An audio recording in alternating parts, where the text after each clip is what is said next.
My husband admitted that he's in love with another woman he met online, and now he's proposing that we open up our marriage, but I don't even know what to feel anymore. I, 33F, have been married to my hubby, 34M, for 4 years, and we've been together for 12 years. After a lot of financial struggle, we bought a house and we are now planning to have kids. Thing is, a few months ago, my husband fell sick and had to stay home for a while.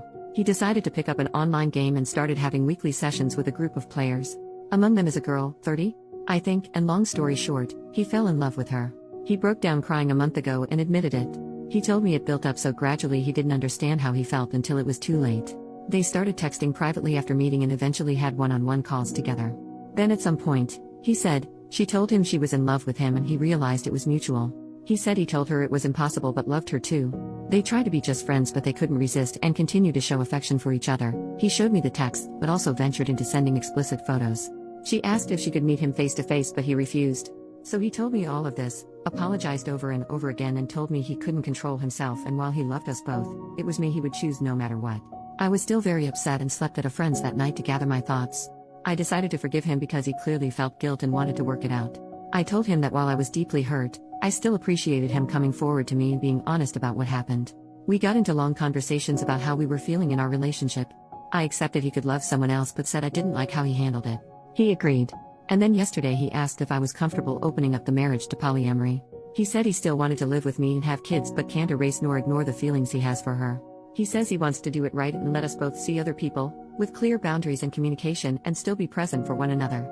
I'm gonna be honest, it made me very uncomfortable at first. We have several friends who are poly, I know more or less how it works. But I never really thought about getting into it myself. I am not against it, it just never crossed my mind before. I'm trying to think it through but it's a lot to take in. Sorry my writing is probably messy but it's kind of hard to focus. I guess it's too early to decide and we have a lot more to discuss beforehand, but still.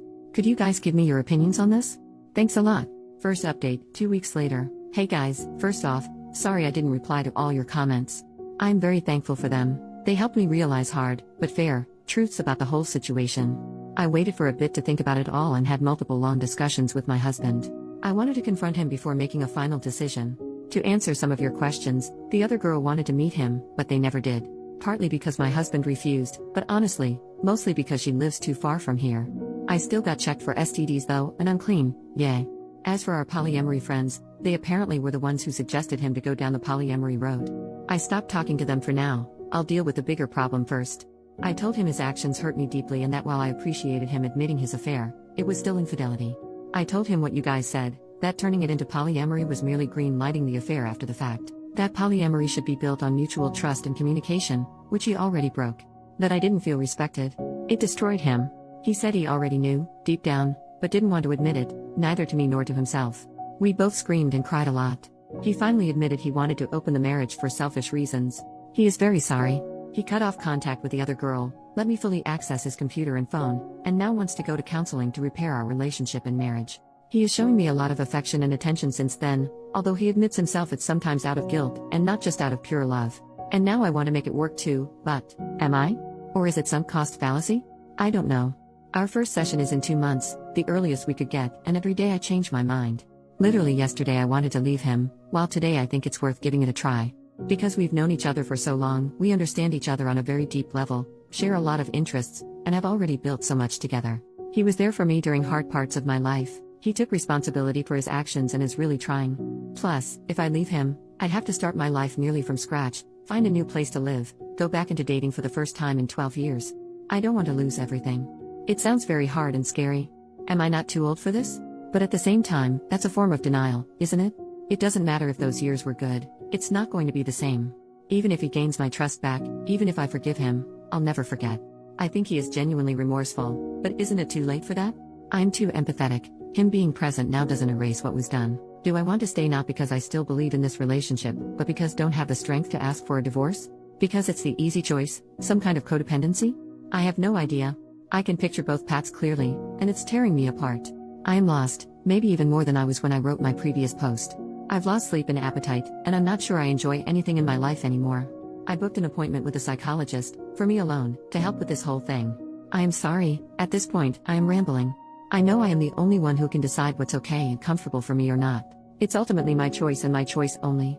The emotional hell I am going through just makes thinking about that choice very hard and paralyzing. I'll go to both therapies and try to see what to do from here.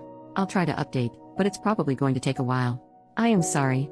I want to thank you again for your support, and I am sending you guys a lot of love. Edit to add, a bit of information I should have mentioned but didn't because putting all of that into writing without omitting something is much harder than I thought. He cut off contact with her because once he told her he was married and wanted us both, she just ran away and broke up with him. There are times since then where my husband starts feeling sad or angry because of what's basically withdrawal. And for that he's smartly sensible enough not to blame me. What kind of marriage did we had before this crisis? It will sound so naive. It's my first and only romantic relationship. We were very close and basically grew as adults together. We could talk about anything and understand each other. We shared the same values and interests. What changed, I think, is that we got into a routine and he got bored. During our argument he said he was addicted to the attention the girl was giving him and that he felt I didn't show him I was in love with him enough anymore. I told him that even if it was true, he should have told me instead of having an affair. On one hand I have my faults too and I could accept this as one of them, on the other I was taking care of him and the house while he was sick. I don't think he believes it, I don't think he means it. But it makes me wonder whether I was actually a good wife for him. Even though I am not responsible for his actions. Thanks again for your support y'all. It's a lot to process but it helps me so much. Second update, 3 months later, a huge amount of things happened since then. I'll quickly summarize, it was a very, very unpleasant ride. So, soon-to-be ex-husband had an emotional affair online and tried to make me green-light it by asking for an open marriage, where we'd be allowed to have side adventures. I refused and his affair partner dumped him. He begged me to try to reconcile with him, to which I agreed while I was actually trying to prepare my exit. We both went to individual therapy, still am. We separated temporarily 3 times, but every time I came back, it went terribly. He was desperate. He kept trying to cross my boundaries, love-bombing me, playing the victim, asking to touch me even though I established I didn't want to, threatening to unalive himself if we were to divorce. I could go on and on. This made me finally realize, along with my therapist's help, a lot of self-reflection in my exchanges on Reddit, that I was in an abusive relationship, which is an important part, actually the most important part, of this update. Please look up definitions and examples of abuse, because I had no idea that what my husband had been doing all these years, even before the affair, counted as such. In his case it was psychological abuse, manipulation, gaslighting, guilt-tripping, blame-shifting, emotional blackmail. Nothing aggressive or mean. Which turned me into a very submissive partner over the years, always catering to his needs while erasing mine. I rationalized everything. It happened subtly and gradually and I was too naive to see it for what it was. His emotional affair and open marriage proposal were the natural continuity of that. Of course, the more I tried to get away from him, the more manipulative he got. Now that I was aware of it, I knew what he was doing, but fighting years of conditioning, even if you recognize it and succeed, is effing exhausting and disarming. So, earlier today, I brought a friend home to assist me. We sat down, the 3 of us, and I told my husband we were over and I handed him the papers. It might sound dumb but it's genuinely one of the hardest things I've ever done in my life. I was terrified. Yet he agreed. He repeatedly asked me if I was sure. He reminded me of the family we were planning to have and of our best memories together. Was it all for nothing? Apparently, yes. He was heartbroken, clearly mad and frustrated. But still he agreed. He signed them and went back to his parents for now. We still have to go through the whole procedure, separate our assets, decide what to do with the house and all. And he still wants us to go to marriage counseling. But right now, I feel free, for the first time in months. The last hours have been a mix of tears, celebration and godly, restful sleep.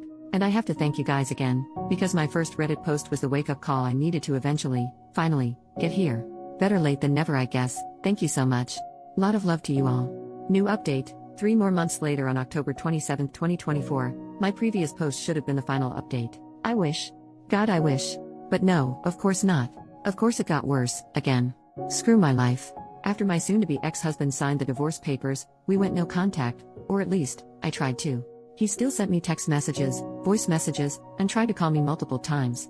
He even sent me a long letter full of statements such as, "I'm concerned that your mental health is deteriorating. I believe you need antidepressants to help you feel like yourself again," or, "Your trauma is understandable, but it probably makes you want to punish me by making irrational decisions, like divorce," or, "I am afraid you are surrounding yourself with questionable influences that have bad agendas. Please let me help you see it through." He claimed that the crisis was just as hard for him as it was for me. People told me he was escalating and that I should protect myself. I should have listened immediately, but I didn't react soon enough. Then he came to our street. He arrived uninvited and pleaded with me to give him a second chance. He said he wanted to be there for me and for us, insisting that he didn't deserve any of this. I started to feel distressed. He saw that I was unwell and wanted to comfort me, so he hugged me. But I didn't want to be touched. I'm pretty sure I told him no. I think I screamed no multiple times, but my memory is fuzzy. Either I misremember, or I did say no and he ignored it and didn't stop. I know it's just a hug, but it triggered a severe panic attack. He called emergency services, telling them he was worried about me because I wasn't myself. I had to ask the paramedics to make him leave. After that, he told me he was there for me if I needed him, but he thought we needed space. He contacted half our social circle to inform them that I was unwell and needed support: our mutual friends, my colleagues, our neighbors, my physician. People reached out of the blue to ask if I was okay. I became paranoid and unsure of who to trust anymore. Close friends, my therapist, and people here helped me see things more clearly. My lawyer filed a restraining order against him, but unfortunately, it was refused. Not enough concrete evidence of a threat apparently. I want to scream. We submitted a second request, which is currently being reviewed. In the meantime, I've moved into an apartment of my own. He doesn't know where I live. Hell, almost nobody does. I constantly wonder how he reacted when he found out. I'm still paying my half of the mortgage because nothing has been decided regarding our house yet. It's financially very hard for me, but I do feel safer. I am feeling much better, although I remain haunted by constant stress, sleep disorders, nightmares, nervous tics, random bursts of tears, and rushes of anxiety. My physician prescribed me sedatives. They do make it easier. I realize I'm isolating myself more and more. I try to fight it, but I'm really afraid that sensitive information could leak, even accidentally. I've started reaching out to my closest friends again, as much as I can. I'm trying to come back here on Reddit. I keep going to therapy, it's necessary. Because one part of me, the part he cultivated for so long, urges me to stop all of this and to go back to the house, cancel the restraining order, cancel the divorce, call him, apologize, and repair our relationship. It would be insane. I'm not going to do that though. I do not listen to that little voice. I don't. But when your defenses are attacked over and over again, it becomes incredibly hard to reason properly. I can't wait for the divorce to be over. I just want to move on and I want all of this to be behind me. I'm sorry this is bleak. I wish I would have left sooner. I just hope this can help someone, anyone.